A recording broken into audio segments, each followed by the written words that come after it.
4 में आप सभी का स्वागत है। मैं हूं आपके साथ दिव्यांशु जोशी। हरिद्वार के देव संस्कृति विश्वविद्यालय में वसुधैव कुटुंबकम कार्यक्रम का आयोजन किया गया, जिसमें बीजेपी अध्यक्ष जेपी नड्डा, सीएम पुष्कर सिंह धामी और बीजेपी प्रदेश प्रभारी दुष्यंत कुमार गौतम मौजूद रहे।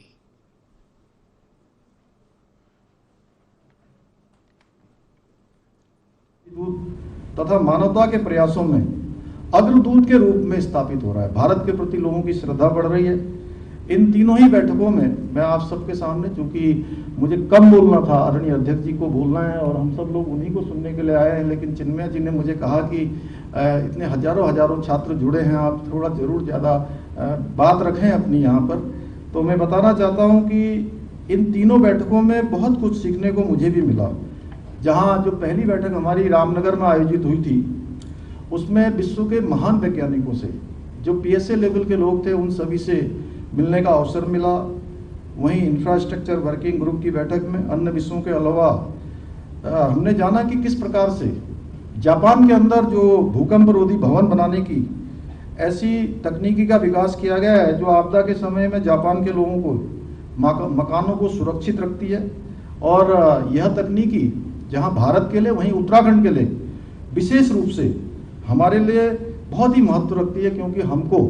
प्रत्येक वर्ष आपदाओं के रूप में किसी न किसी रूप में आपदाओं का सामना करना पड़ता है। आप सब देख रहे होंगे इस बार भी जिस प्रकार से आपदा में उत्तराखंड के अंदर अनेकों जन हानि हुई है, पशु हानि हुई है, जमीनों का नुकसान हुआ है, किसानों का नुकसान हुआ है। यहीं हरिद्वार में हमारे यहाँ 21,000 हेक्टेयर से भी ज़्यादा कृषि योग्य भूमि, गन्ने की भूमि खराब हो गई है। पुलों का नुकसान हुआ है, सड़कों का नुकसान हुआ है, अनेकों भवन जो है इस आपदा की भेंट चढ़ गए हैं। तो निश्चित रूप से यह तकनीक हमारे लिए बहुत काम आने वाली है। और इन सब बैठकों में उन सभी वैज्ञानिकों से बात करने के बाद एक नया अनुभव हुआ। मुझे पूरा विश्वास है कि हमारे देश के यशस्वी प्रधानमंत्री आदरणीय मोदी जी के नेतृत्व में जिस प्रकार आज भारत प्रगति के पथ पर आगे बढ़ रहा है, उसी प्रकार से भारत की अध्यक्षता में माननीय प्रधानमंत्री मोदी जी की लीडरशिप में G20 समूह भी जिन उद्देश्यों के लिए बनाया गया, उन महान उद्देश्यों को प्राप्त करने में सफल होगा। मुझे पूरा विश्वास है कि भारत में आयोजित G सम्मेलनों की बैठक में जो अनुभव तथा विचार साझे किए गए हैं, वो समस्त वैश्विक मानवता के कल्याण, विकास और समृद्धि के मार्ग को प्रशस्त करेंगे और वसुधैव कुटुंबकम की भावना को और मजबूत करने का काम इस बैठक के माध्यम से होगा। अंत में मैं हमारे आज के मुख्य अतिथि और हमारे मार्गदर्शक आदरणीय जेपी नड्डा जी का देवभूमि आगमन पर उनका स्वागत करता हूं, अभिनंदन करता हूं तथा देव संस्कृति विश्वविद्यालय परिवार को G20 की इस व्याख्यान माला को आयोजित करने के लिए उनको साधुवाद देता हूं और अपनी बात को समाप्त करता हूं। धन्यवाद।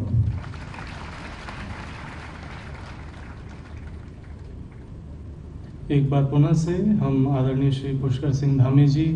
माननीय मुख्यमंत्री उत्तराखंड जी का एक बार अपनी तालियों के माध्यम से अभिनंदन करते हैं और विशिष्ट अतिथि उद्बोधन आपने प्रदान किया, इसके लिए आपका धन्यवाद करते हैं। आत्मीय परिजनों, अब वह अवसर है जब वसुधैव कुटुंबकम की थीम पर हम एक ऐसे व्यक्तित्व को सुनने जा रहे हैं जिन्होंने अपनी युवावस्था से ही जन सेवा के सरोकारों से स्वयं को जोड़ा, आध्यात्मिक चिंतन युक्त जिनका जीवन रहा है। और आज वही बात है कि करोड़ों करोड़ लोगों को जोड़ करके, एक पूरी टीम को साथ लेकर के जो राष्ट्रीय स्तर पर अपनी टीम को प्रस्तुत कर रहे हैं, ऐसे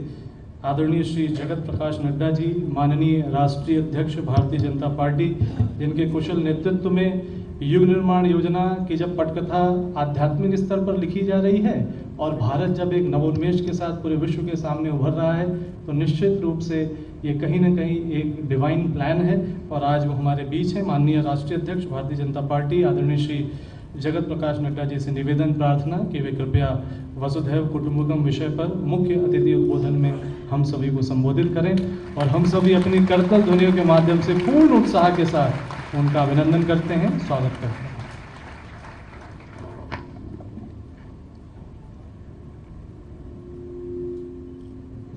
आज के इस व्याख्यान माला के कार्यक्रम में मंच पर उपस्थित हमारे उत्तराखंड के बहुत ही यशस्वी मुख्यमंत्री सम्माननीय पुष्कर सिंह धामी जी, हमारे अपने देव संस्कृति विश्वविद्यालय के प्रतिकुलपति जिनका हम सब लोगों को मार्गदर्शन मिलता रहा है और जिन्होंने हम सब लोगों को प्रेरणा दी है, ऐसे डॉक्टर चिन्मय पांड्या जी, हमारे यहाँ के लोकप्रिय सांसद, पूर्व में मंत्री रहे, पूर्व में मुख्यमंत्री रहे, हमारे वरिष्ठ साथी डॉक्टर निशंक जी, रमेश पोखरियाल निशंक जी, हमारे प्रभारी दुष्यंत गौतम जी, जो पूर्व में राज्यसभा के सदस्य रहे और उत्तराखंड के प्रभारी हैं, हमारे प्रदेश अध्यक्ष महेंद्र भट्ट जी और हमारी सह प्रभारी सांसद उत्तराखंड की रेखा वर्मा जी, सम्मानित मंच और यहाँ उपस्थित हमारे मंत्रीगण, सांसदगण, राज्यसभा के सदस्यगण, विधायकगण और हमारे विश्वविद्यालय के